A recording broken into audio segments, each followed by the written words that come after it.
Moscow has condemned the, quote, bellicose and anti-Russian nature of the new U.S. nuclear policy that calls for developing new, smaller nukes. Russian Foreign Minister Sergei Lavrov expressed deep concern about the strategy, calling it confrontational. He warned that his country will take necessary measures to ensure Russia's security. China's defense ministry has also slammed the U.S. for portraying Beijing as a potential nuclear adversary in its nuclear strategy review. The Pentagon released a document on Friday.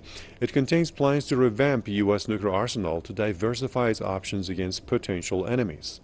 In the summary of the nuclear review, U.S. Defense Secretary James Mattis named China and North Korea as potential threats. He also noted that the focus of the program will be on countering Russia's nuclear activities. Now let's go to San Diego. We have political commentator and activist Craig Galzetti joining us. Good to have you with us, Craig. This new U.S. nuclear policy, Russia is calling it confrontational, and Mattis says the focus is to counter Russia's nuclear activities. What is your evaluation?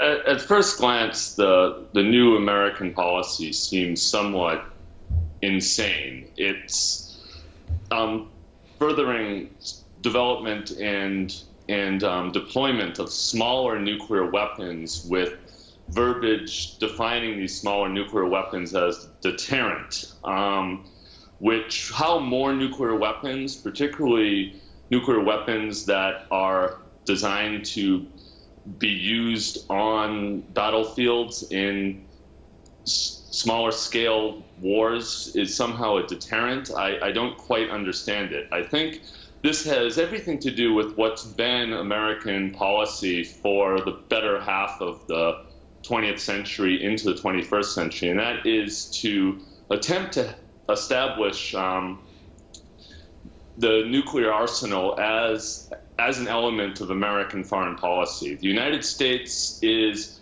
the only country in the world that publicly states that nuclear weapons will be used first in instances where, quote, American national security and vital interests of her and her allies are at risk. No other country has this policy.